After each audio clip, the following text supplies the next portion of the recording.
Bom dia a todos, a todas e todos, o público que nos acompanha aqui na nossa coluna, agora programa Ginga.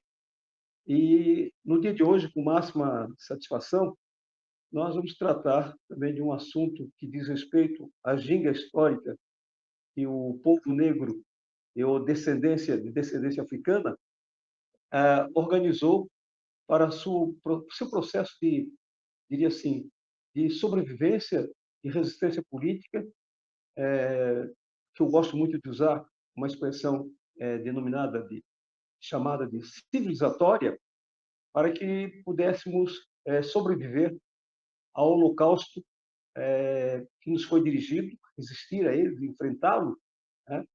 E também criar uma outra possibilidade de existência na diáspora, né? E por falar na diáspora, o país que é o Brasil, hoje é o Brasil, ele inventou, né, os escravizados naquele período, no processo esse de resistência social, né, resistência por vezes armada, né, conseguiu edificar uma modalidade de sociedade assentada num determinado espaço territorial, né, e que ali se efetivou o abrigo de muitos daqueles que se refugiavam da escravidão. E no período determinado, esse espaço que conferiu a possibilidade de sobrevivência, de enfrentamento aos caçadores de seres humanos, a mando dos proprietários, dos comerciantes de escravos, os grandes fazendeiros e todos aqueles que serviram do trabalho escravo, eles edificaram um modelo de organização denominado de quilombo, né? E quilombo, também escrito com K originalmente, é uma palavra que deriva, né, do grupamento, do grande grupamento humano existente na África Central, que são os bantos, né, o bantu, né, por assim dizer. É que aqui no Brasil trouxeram essa expressão que representa, né, talvez a etimologia da palavra, uma espécie de acampamento. Nós vamos encontrar para o significado da palavra quilombo uma variedade de expressões que carregam consigo a ideia de congregação de seres humanos.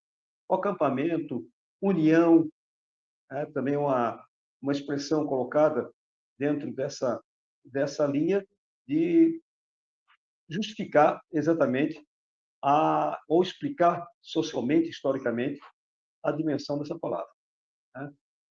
Lembramos aqui da grande expressão quilombo, né, que é uma das que mais alcançou metodologicamente a, o, diria assim, a introdução dessa palavra de forma definitiva no vocabulário nacional foi a grande peça de 1988, o centenário da abolição da escravatura, onde Luiz Carlos da Vila, numa gravação também memorável do outro vilense, que é o Martinho da Vila, com a grande composição do enredo Quilombo de Palmares.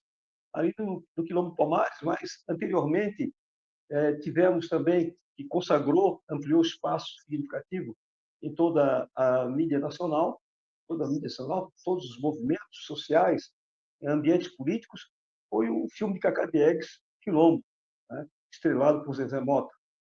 Quem tem memória dessa peça importante, haverá de saber exatamente o que nós estamos falando. Então, a cada tempo, rigorosamente na história, o quilombo ganha significados, né? Naquele momento, lá no processo colonialista de defesa, de refúgio, né, essa palavra quilombo representou esse abrigo, essa união, né, esse refúgio, esse acampamento, por assim dizer, num determinado momento. Ora, presencial, no tempo presente, a palavra quilombo ganhou outra dimensão, mas ela tem ainda o magnetismo de representar o sítio, o local mais ancestral das lutas travadas contra, das emblemáticas das lutas travadas contra a escravidão, contra o racismo, contra a perseguição, contra a ausência de direitos, e que essa ancestralidade está cravada na resistência histórica da convivência ainda que temos por força de luta da presença dos quilombos modernamente concebidos, mas que ainda estão entrincheirados, né, nos recônditos lugares desse país ou nas nossas vizinhanças, aqui próximos das metrópoles, e lá ainda os herdeiros daquelas terras, que são aqueles originários, povos originários também assim compreendidos, que mantêm ali as tradições mais vivas do que representou, do que representa a presença africana em todos os territórios, em todo o território nacional. E aqui nós temos uma felicidade, né? E assim, e com muita alegria nós recebemos no dia de hoje uma pessoa que se intitula, é reconhecida como a quilombola, né? É a professora Adriana Ferreira, uma brava jovem militante quilombola que pertence às organizações nacionais do quilombismo e que o movimento quilombista, por assim dizer, ele passa já a configurar como um pensamento, uma modalidade de pensamento, ou quase um termo que vai ganhando contornos ideológicos na sua apuração em definição do que significa ser o quilombola. Mas o movimento quilombola, dentre tantas tarefas que tem para si, para o nosso povo ancestral e aqueles que herdaram as terras diretamente, que se mantiveram sobre as terras a duras penas, com tentativas de invasões, com crimes perpetrados contra eles, para roubar-lhes as terras, que foram obtidas no período anterior, quando das suas instalações ali como escravizados, e ali constituíram esse espaço de vivência, de convivência e de progresso, de desenvolvimento econômico e social. E agora educacional. O quilombismo, ou os quilombolas, as quilombolas, também desenvolveram um método educacional que apresenta à sociedade brasileira e já conquistaram status de ingressar no conceito da LDB, da Lei de Diretrizes e Bases da Educação Nacional, tem configurado em Santa Catarina a garantia também de reconhecimento de práticas pedagógicas, da necessidade de contratação de professores que adequadamente estão para ministrar as aulas e fazer parte de um projeto pedagógico no ambiente quilombola. Estamos aqui com a professora Adriana, ela pode entrar no ar, chamá-la para o ar, em virtude dessa importante comunicação que ela vem fazer conosco. Não sei se algum deu problema na transmissão, ou está pronta aí para entrar no ar? Estamos aguardando você, então. Seja bem-vinda, Adriana.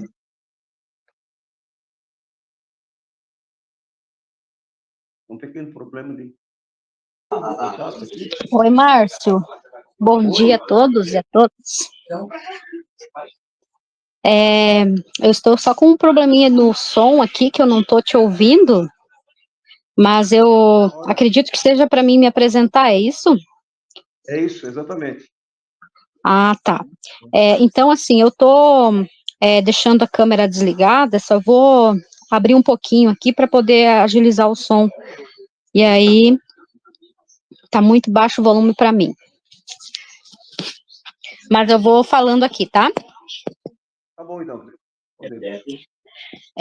Então, né, como o professor Márcio também muito falou, eu sou Adriana, né, sou quilombola da comunidade Invernada dos Negros, né, que fica entre os municípios de Campos Novos e Abdon Batista. Também, né, como ele bem lembrou ali, a gente está numa luta há muitos anos com relação à educação, e à educação escolar quilombola, né, que muito nos tem causado, assim, muitos... a gente fica muito feliz por ter avançado, né, numa era em que a gente passou, no momento político de um governo anterior, né, que não nos contemplava, e a gente está nessa luta, assim também como ele falou, sou professora formada, né, pela licenciatura em Educação do Campo, também no mestrado, né, Ensino de Ciências e Tecnologias, e trabalho aí com formação de professores, e atualmente a gente está ali na coordenação da CONAC, né, que é uma coordenação nacional da CONAC, que coordena as comunidades quilombolas do estado, como um todo, tá? E aí, a gente está nessa luta por quê? Porque eu já venho, né, de berço, né, desde que eu me conheço como gente, né, desde a minha infância, a gente já tem lutado junto com as lideranças, né, e até minha própria mãe, né, os nossos mais velhos, lutando para que nós tenhamos o direito à terra. E ter o direito à terra é ter o direito, né, a tudo aquilo que nos foi negado, tudo aquilo que nos foi jogado, né, deixado de lado, e principalmente a nossa luta ancestral, que é uma das mais importantes.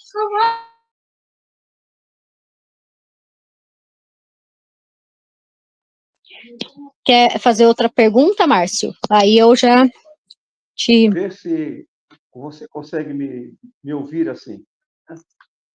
Melhorou um pouquinho o som. Aqui no Estado, Adriana, nós tivemos a aprovação da resolução para a educação quilombola no Conselho Estadual de Educação, um marco importante, e gostaríamos de saber, com a resolução implementada, né, quais são ainda as dificuldades que a educação quilombola enfrenta para a sua plena implementação.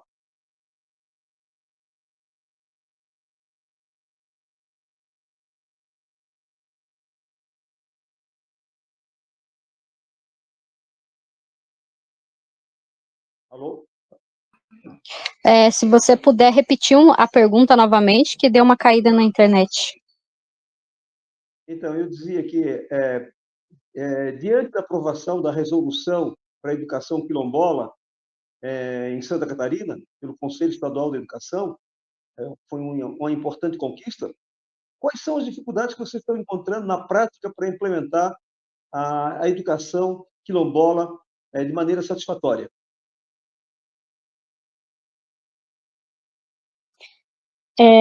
Então, com relação à própria política, né, nós temos essa dificuldade que já vem há anos, com relação ao próprio acesso, né, os territórios quilombolas, né, eles ficam, na sua maioria de Santa Catarina, eles ficam muito no interior, interiorizados. Então, a gente tem algumas dificuldades ainda com relação ao próprio diálogo entre prefeituras, né, no sentido de promover ali a garantia, né, do próprio transporte, da própria alimentação saudável, e como nós da educação escolar quilombola estamos na modalidade da EJA, a maioria das aulas elas são à noite, né, então acontece que muitos jovens, né, muitos adultos, muitos mais velhos, eles trabalham o dia todo na lavoura, e trabalham, né, no campo, ou enfim, ou que seja no quilombo urbano, mas em comércios, e há essa dificuldade, né, dessa compreensão da própria compreensão, que eu digo, das pessoas não quilombola, da cultura quilombola, da cultura em si, do quão é dificultoso para essas pessoas que já foram excluídas da sua escolarização há muitos anos, estarem de volta numa escola. Então, eu acredito que não é que não tenha, né, transporte, não é que não tenha alimentação saudável, não é que não tenha, né, a garantia dessas políticas, só que ela ainda é muito fragmentada, ela não chega de igual para todas as comunidades quilombolas. Então, tem pessoas que têm dificuldade de pegar um transporte à noite, porque as estradas são muito ruins, o ônibus escolar às vezes não passa, ou quando dias que chove, por exemplo, quando chove, não tem como ter aula, né? Então, como eles irem na aula. Então, há essas dificuldades, eu acredito, de infraestrutura, da própria infraestrutura para que o estudante chegue até a escola do Quilombo. E também, uma das nossas dificuldades é de não ter uma escola específica, própria, dentro do Quilombo. São usadas, então, escolas que são de outras, que funcionam no regular, normalmente de dia, e a nossa luta é para que tenha, sim, uma escola específica, uma escola modelo, né, com todas as bases, com todos os princípios que a educação escolar quilombola norteia, dentro do território quilombola. Então, cada comunidade deveria ter. E aí eu vou um pouco mais além com a questão de formação, né? Que é um outro problema, que é a formação de professores quilombolas. As prefeituras e alguns estados, o estado em si, às vezes eles não querem, né? Eles não querem se comprometer em dar essas formações, em garantir recursos para que as formações para os professores quilombolas estejam atuando, né, na sua qualidade dentro de sala de aula. Então, eu acho que a formação permanente, né, a formação de professores também é um dos empecilhos que a gente enfrenta, e com relação a isso, a gente também, se a gente não tem uma boa formação de professores quilombolas, a gente ainda fica meio que, né, um pouco atrás, eu diria, né, com relação às outras modalidades. Mas também que nós precisamos que isso venha como lei, né, que seja garantido essa formação para esses professores, e pensando também que é preciso a gente pensar também em questão dos próprios concursos públicos para professores da educação escolar quilombola, que não existe, né? São contratos temporários, como a CT, e que muitas das vezes fica aquela coisa, aquele rodízio desnecessário, né? E também encerra contrato, entra contrato, e a gente não tem uma garantia de carreira, inclusive. Então, é por isso que eu falo da importância também de ter um edital específico que contemple e que tenha também uma que seja efetivado, né? Os professores sejam efetivados como quilombolas. E aí a gente tem que pensar que já existe, né, os cursos de licenciatura plena em educação escolar quilombola, que estão iniciando agora, já teve turmas que já iniciaram ali na região de Joinville, já tem uma turma formada, já estão na segunda turma, e isso é um avanço que a gente teve também, né, dentro da educação, mas penso que também é necessário a gente avançar ainda mais para as outras regiões do estado, com outros cursos, especializações, já que já tem uma turma, e a garantia de vagas, né, de vagas, e também a gente pensar que se tem a educação de jovens e adultos, também pode ter uma educação de nível fundamental, né, do Fundamental 1 e do Fundamental 2, né, e eu penso muito também a gente voltar a pensar na educação infantil quilombola, que não existe aqui em Santa Catarina também. Então, Adriana, você está me escutando? Melhorou a escuta um pouquinho?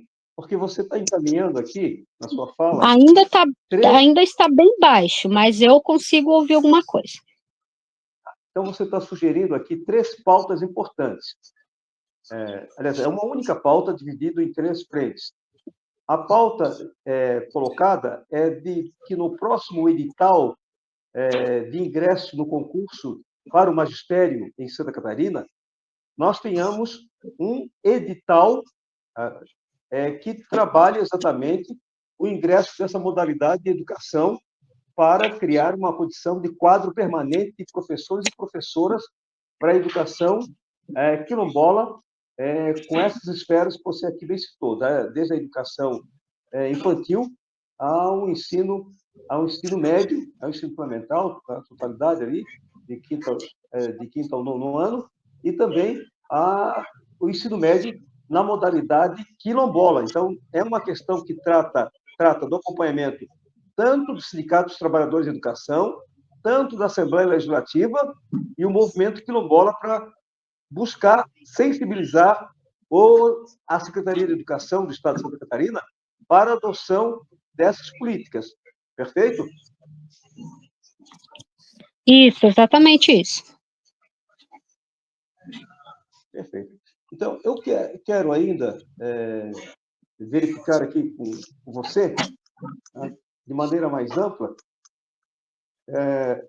que a situação dos quilombos, experimentada pelos quilombos, que é uma atividade, da sua grande maioria, atividade rural, né, ela poderia receber um tratamento à semelhança da agricultura familiar, né, do próprio hoje atendimento que o Movimento Sem Terra dispõe, quanto a investimentos de infraestrutura para a sua viabilidade. Né? O que você acha disso? Por que EPAGRE, Celesc, não se ocupam de dar um tratamento também, modelar um modelo de tratamento para os quilombos em Santa Catarina?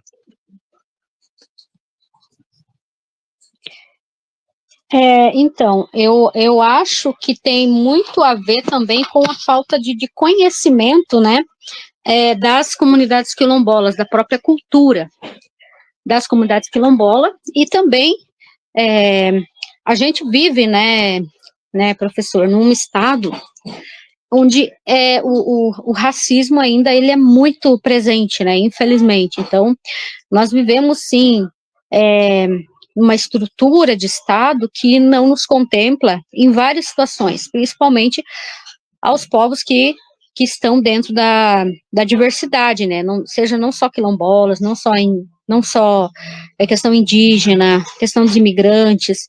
Então, existe uma estrutura racial, e essa estrutura racial, né, nesse estado que se diz do Sul, né, nesse estado branco, que também faz com que as políticas públicas não cheguem adequadamente e com as suas especificidades para, por exemplo, as comunidades quilombolas, né, com relação a essas estruturas básicas que a gente necessita, né, porque são coisas básicas.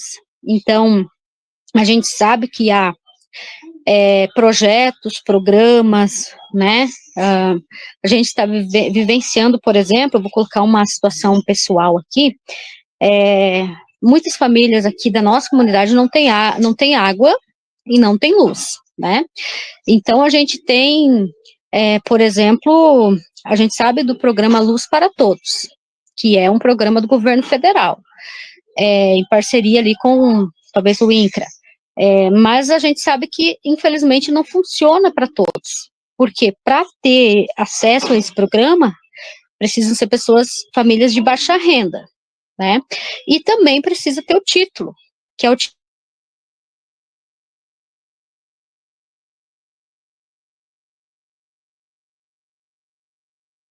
Infelizmente, tivemos mais uma queda da internet lá na região. Mas voltou, né? De Campos Novos, ali, tá voltando. Então, acho que deu uma caída na internet, mas tá me ouvindo agora? Certo. Sim, estou ouvindo. E, então, esses, vamos assim dizer, órgãos públicos, eles não entendem como que é a realidade das comunidades quilombolas. Eles não entendem ou não querem, ou por uma situação mesmo de exclusão racial, vamos assim dizer, né? E então nosso quilombo, por exemplo, ele é parcialmente titulado. Tem famílias que não têm água, não têm luz e não tem como, tem famílias que não têm o título, só estão ocupando a terra. Então, como é que vai fazer o pedido, por exemplo, de uma energia elétrica? Dentro do modelo do governo federal. Então, já é um empecilho. Há projetos de parlamentares, né, de colocar água, fazer poços, né, mas também para tudo na prefeitura. Então, as prefeituras também às vezes não fazem muito bem o seu papel de poder fazer as coisas funcionarem. E sabendo que nós temos pressa, né, nós já ficamos há muito tempo sem condição de nada, nós queremos ocupar uma terra, produzir nessa terra, quem tem terra, e que não é uma produção, vamos assim dizer, em larga escala. Não é uma produção do agronegócio. Nós somos totalmente contrário a isso. Nós somos uma agricultura familiar quilombola, né? Ainda digo que é diferente da agricultura familiar que a gente tem na questão do próprio MST, né? É diferente, porque nós temos uma pegada mais ancestral, mais de ligação com a terra. É por isso que eu prefiro chamar agricultura familiar quilombola, né? Então, porque nós temos uma história por trás de cada tipo de cultura que a gente planta. Nós temos uma história por trás do milho, uma história por trás da mandioca, uma história por trás do plantar, do colher, do guardar e do distribuir o feijão, por exemplo. Então, é uma agricultura diferente. Se pudéssemos e pudermos vender, vendemos, mas primeiro sempre vendemos entre nós, para as famílias que estão necessitando entre nós. Então, há uma troca entre nós. Depois, o que sobra é venda em mercados da região, mercados locais, e jamais a gente pensa, porque a gente não tem terra suficiente para uma produção em larga escala, né, e a gente também, não é que não há a questão do uso de agrotóxicos, né, a gente sabe que tem determinadas áreas que é usado, mas nós não é, a maioria, vamos assim dizer que 70% não é agrotóxico, pode isso ter a certeza. Por último aqui, nós estamos encerrando, faltam 3 minutos para a conclusão do nosso tempo de programa. Ontem eu lhe mandei uma provocação cultural, de quem sabe no futuro próximo nós possamos organizar, para a gente ampliar essa relação do quilombo rural com os setores populares urbanos. Nós organizamos aqui em Santa Catarina, exemplo que já acontece em Minas Gerais e outros estados brasileiros, de uma mostra de vídeo e cinema quilombola para o estado de Santa Catarina. Eu gostaria que você, então, se despedisse e pensasse sobre essa ideia que estou trazendo aqui como sugestão também de política cultural para todos nós aqui.